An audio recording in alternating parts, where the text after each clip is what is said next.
Hi everyone. ఈ వీడియోలో నేను బూట్‌స్ట్రాప్‌లో ఇమేజెస్‌ని స్టైల్ చేయడానికి ఉన్న క్లాసెస్‌ని ఎక్స్‌ప్లెయిన్ చేస్తున్నా. ఇప్పుడు నేను ఒక వెబ్ పేజ్‌లో ఒక డివిజన్ ట్యాగ్ తీసుకున్నా. ఆ డివిజన్‌లో ఒక ఇమేజ్ ట్యాగ్ తీసుకున్నా. అండ్ డివిజన్ ట్యాగ్‌కేమో విడ్త్ 300 ఇచ్చాను. హైట్ 400 పిక్సెల్స్ ఇచ్చాను.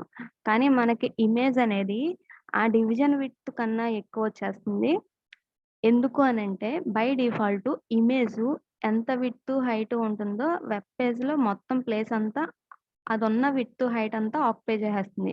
కానీ మనం దాన్ని ఒక డివిజన్‌లో పెట్టి దాని విడ్త్, హైట్ 300, 400 ఇచ్చినా ఆ ఇమేజ్ మటికి ఆ డివిజన్‌కి తగ్గట్టు రావట్లే. సో, ఇప్పుడు మనం ఆ ఇమేజు ఏ ఎలిమెంట్‌లో అయితే ఉందో దాని యొక్క పేరెంట్ విడ్త్, హైట్‌కి తగ్గట్టుగా మారాలి అనంటే బూట్‌స్ట్రాప్‌లో సింపుల్‌గా క్లాస్ IMG ఫ్లూయిడ్ అని ఇచ్చినట్టయితే మనకి ఆ ఇమేజ్ అనేది ఆ పేరెంట్ ఎలిమెంట్ యొక్క విడ్త్, హైట్ తగ్గట్టుగా వస్తుందనమాట. సో, ఇప్పుడు నేను సేమ్ ఇంకొక డివిజన్ తీసుకుంటున్నా. ఆ డివిజన్‌లో కూడా ఆ ఇమేజ్‌నే పెడుతున్నా. ఇక్కడ క్లాస్ ఫ్లూయిడ్ అనేది తీసేస్తున్నా. సో, ఇప్పుడు మనకేమవుతుందనంటే ఈ ఎలిమెంట్, ఆ ఎలిమెంట్ చూసినట్టయితే సెకండ్ డివిజన్ ఏదైతే ఉందో దానికి ఇమేజ్ ఫ్లూయిడ్ అనే క్లాస్ ఇవ్వలేదు కాబట్టి బై డిఫాల్ట్ ఇమేజ్ విడ్త్ ఇక్కడ ఇమేజ్‌కి డైమెన్షన్స్ ఎంతైతే ఉంటాయో అంతా ఈ వెబ్ పేజ్‌లో ఆక్యుపై చేసేస్తుందనమాట. కానీ ఇమేజ్ ఫ్లూయిడ్ అని ఎప్పుడైతే ఇచ్చామో అప్పుడు ఆ కంటైనర్ ఏదైతే ఉందో పేరెంట్ ఎలిమెంట్ దాని యొక్క విడ్త్ తగ్గట్టు విడ్త్ మటికి కంప్లీట్ విడ్త్ ఆక్యుపై చేసేస్తుంది. హైట్ మటికి మనకి ఇమేజ్‌లో యాస్పెక్ట్ రేషియో అని ఉంటుంది. సో, ఈ హైటు ఈ విడ్త్ బై హైట్ చేస్తే యాస్పెక్ట్ రేషియో సమ్ వస్తుంది. సో, ఇప్పుడు మనం ఈ ఇమేజ్ విడ్త్‌ని 300 కింద రెడ్యూస్ చేస్తున్నాం కదా! దానికి తగ్గట్టు హైట్‌ని కూడా రెడ్యూస్ చేస్తుంది. ఇక్కడ హైట్ 400 ఉండాలని లేదు.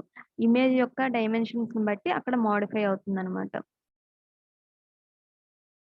సో, ఇది సింపుల్‌గా ఒక ఇమేజ్‌ని రెస్పాన్సివ్‌గా చేయడం. సో, ఈ ఇమేజు ఏ ఎలిమెంట్‌లో అయితే తీసుకున్నామో ఆ పేరెంట్ ఎలిమెంట్ విడ్త్, హైట్ తగ్గట్టు ఇమేజ్ అడ్జస్ట్ అవుతుంది. ఇమేజ్ ఫ్లూయిడ్ అనే క్లాస్ ఇవ్వడం ద్వారా. నెక్స్ట్ ఇంకొకటి ఏంటి అనంటే ఇమేజ్ సర్కిల్. సో, ఒక ఇమేజ్‌ని మనం సర్క్యులర్ ఫార్మ్‌లో తీసుకురావాలి అనంటే ఇమేజ్ సర్కిల్ అనే క్లాస్‌ని అప్లై చేయాలి. అండ్ ఇప్పుడు నేను ఇమేజ్ ఫ్లూయిడ్ కూడా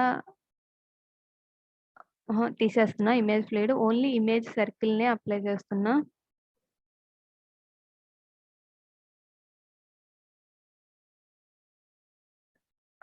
క్లాస్ ఏంటి అనంటే రౌండెడ్ సర్కిల్. సో, ఎప్పుడైతే మనం రౌండెడ్ సర్కిల్ అనే క్లాస్‌ని ఒక ఇమేజ్ ట్యాగ్‌లో పెట్టామో ఆ ఇమేజ్ అనేది ఇలా ఎలిప్స్ షేప్‌లోకొస్తుందనమాట. సో, ఇదొకటి. నెక్స్ట్ ఏంటి అనంటే ఇమేజ్ థంబ్‌నెయిల్ అనే ఒక క్లాస్ ఉంది.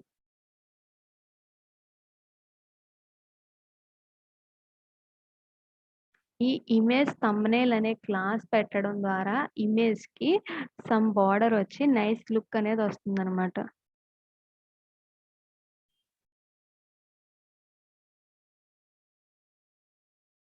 సో, ఇప్పుడు మనకి ఇమేజ్‌కి నైస్ లుక్ అనేది వచ్చింది. ఒకవేళ దాన్ని తీసేస్తే ఇంకొక డివిజన్ తీసుకుంటున్నాను. దానిలో ఇమేజ్ థంబ్‌నెయిల్ క్లాస్ ఇవ్వకుండా పెడుతున్నాను.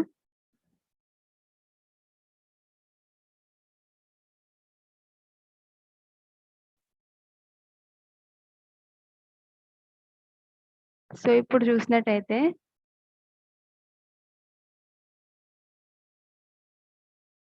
దీనికి జస్ట్ ఇమేజ్ ఫ్లూయిడ్ అనే క్లాస్ ఒకటే ఇస్తున్నా.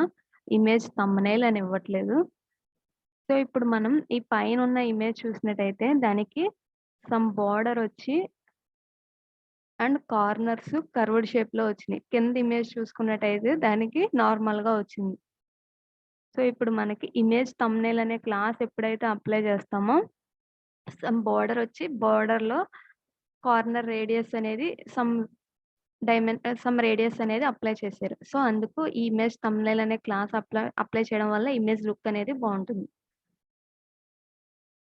నెక్స్ట్ ఒకవేళ మనం రౌండెడ్ రౌండెడ్ సర్కిల్ అనే క్లాస్ అప్లై చేయడం ద్వారా మొత్తం కంప్లీట్‌గా అది ఎలిప్స్ షేప్‌లో వస్తుంది.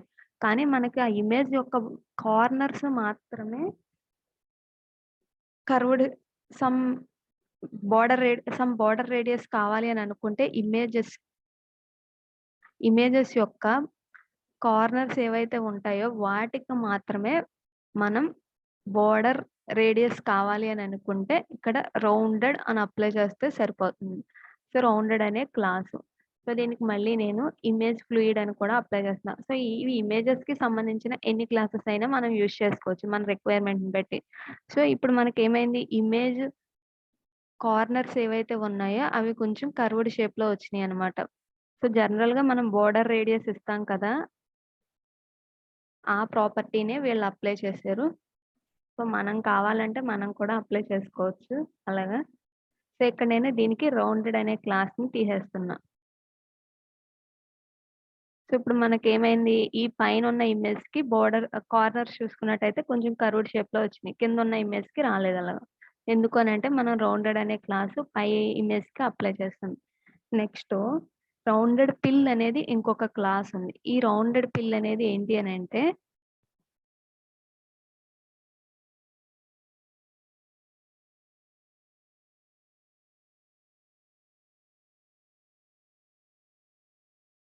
సో, ఇలా వస్తుందనమాట. ఈ షేప్‌లో మనకి ఇమేజ్ కావాలి అనంటే పిల్స్ అంటే టాబ్లెట్స్ పిల్స్ ఉంటాయి గదా! ఆ షేప్‌లో ఇమేజ్ కావాలి అనంటే రౌండెడ్ పిల్ అనే క్లాస్‌ని అప్లై చేయాలి. సో, దాంతో పాటు ఇమేజ్ ఫ్లూయిడ్ అప్లై చేశాను అనంటే ఆ డివిజన్ యొక్క విడ్త్‌కు తగ్గట్టు ఈ ఇమేజ్ అనేది అడ్జస్ట్ అవుతుంది. సో, ఇవి ఇమేజెస్‌కి సంబంధించిన classes. Thank you for watching.